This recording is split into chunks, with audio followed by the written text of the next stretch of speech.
नमस्कार, आप देख रहे हैं पब्लिक की आवाज़, निष्पक्ष एवं सही खबरें। AIM chief barrister Asaduddin Owaisi ने डगरवा में लोकसभा चुनाव की भरी हुंकार। आइए जानते हैं क्या कह रहे हैं बैरिस्टर असदुद्दीन ओवैसी। भाई नदीम साहब, सरफराज साहब, तमाम पूर्णिया और डगरवा यूनिट का हम इस्तेमाल करते हैं और भाजपा को वोट करते, लेकिन लोगों ने नकारा था कि नहीं चाहिए हमको हुकूमत मेरे का। जिन लोगों को हम लोगों ने जिताकर भेजा था उन लोगों को तोड़कर उन लोगों की आवाज नहीं बल्कि कुल्हिया बरादरी पूरे बिहार में 12,83,780 है।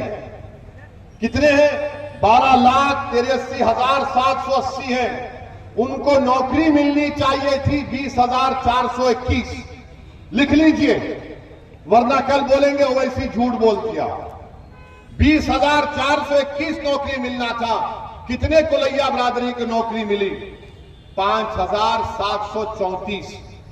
इसका जिम्मेदार मैं हूं, इसका जिम्मेदार अख्तर ईमान है। इसकी जिम्मेदारी आप पर भी आयद होती है, क्योंकि आपने लालू का साथ दिया, आपने नीतीश का साथ दिया। बताओ तुमको क्या हासिल हुआ? तुम्हारा वोट उन पे इख्तिदार की कुर्सियों पर बिठा दिया, तुम्हारा वोट उनको मुख्यमंत्री बना दिया, तुम्हारा वोट उनके 1 साल नहीं 17 साल 13 साल उनको सत्ता की कुर्सियों पर बिठा दिया। मगर आपका घर, आपके घर में आज चिराग जलाने के लिए तेल नहीं है, आपकी औलाद को नौकरी नहीं है। कब तक आप इस नाइंसाफी का शिकार होंगे मेरे भाई? ये आदादो शुमार मैं आपको बता रहा हूं, ये बिहार सरकार के हैं। और मैं मजलिस के जो मुखालिफिन हैं, जो मजलिस पर गाली देते हैं, मैं उनसे कह रहा हूं कि अल्लामा इकबाल ने कहा था कि अपने मन में डूबकर पाजा सुरागे जिंदगी।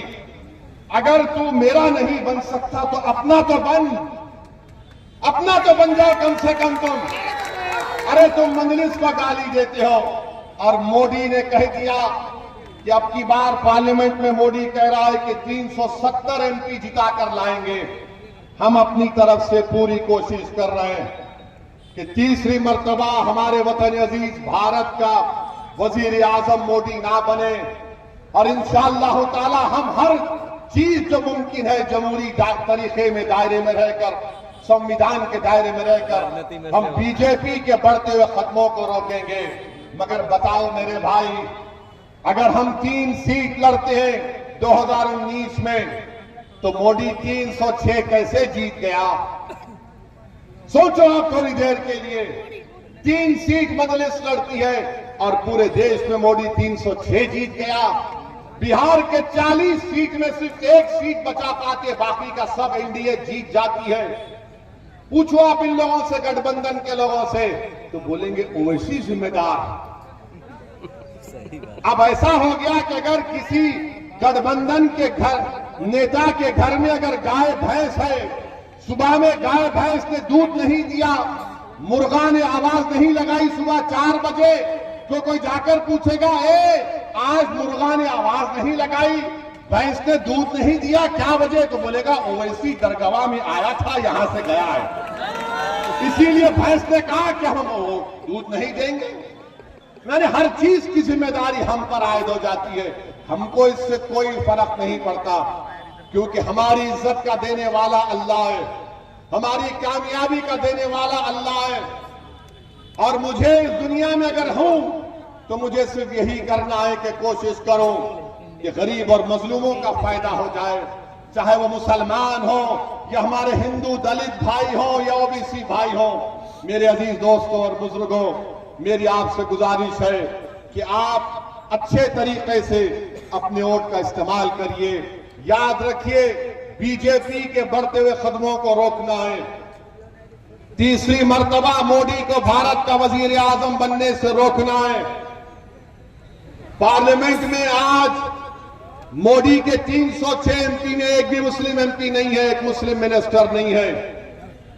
आज पार्लियामेंट में कितने मुसलमान MP हैं बताइए आप? आपकी हमारी आबादी 17 करोड़ 2011 का सेंसस कहता है 14% के लिहाज से हमारे 50 से ज्यादा एमपी होने चाहिए, मगर कितने एमपी आपके जीत कर जाते हैं? 22 या 23 जीत कर जाते हैं। और जो भी जीत कर जाते वो डरते हैं आपकी बात करने से, वो डरते हैं आपकी इंसाफ की लड़ाई लड़ने से। तो मेरी आपसे गुजारिश है कि अगर कल भारत की पार्लियामेंट में मस्जिद का मसला पैदा होगा, 600 साल पुरानी दिल्ली में मेहरौली की मस्जिद को बगैर कोई कानूनी कार्रवाई के शहीद कर दिया गया, क्या कोई गठबंधन के नेता ने खड़े होकर उसकी बात की? नहीं की। बात किसकी करते हैं कि मेरा बेटा मुख्यमंत्री नहीं बन सका। मैंने पार्लियामेंट में खड़े होकर कहा कि नरेंद्र मोदी मुसलमानों से उनकी शनाख्त को खींच रहे हैं। हमारी शनाख्त तो मस्जिद है। बताओ आप ये बात आप उम्मीद करेंगे ये गठबंधन के एमपी बोलेगा? नहीं बोलेगा। कौन बोलेगा? अख्तर अली खान बोलेगा। हमारी मस्जिदों को आबाद रखो, मस्जिदों को बचाओ। मैं जिम्मेदारी के साथ कह रहा हूं आप तमाम से, मस्जिद की हिफाजत करने का हुक्म अल्लाह कुरान में हमको दिया है और मुफस्सरीन ने उस आयत का तर्जुमा इस तरह किया कि अल्लाह के घर को वही लोग आबाद रखते हैं जो अल्लाह पर ईमान रखते, जो आखिरत पर ईमान रखते और अल्लाह के सिवा किसी से नहीं डरते।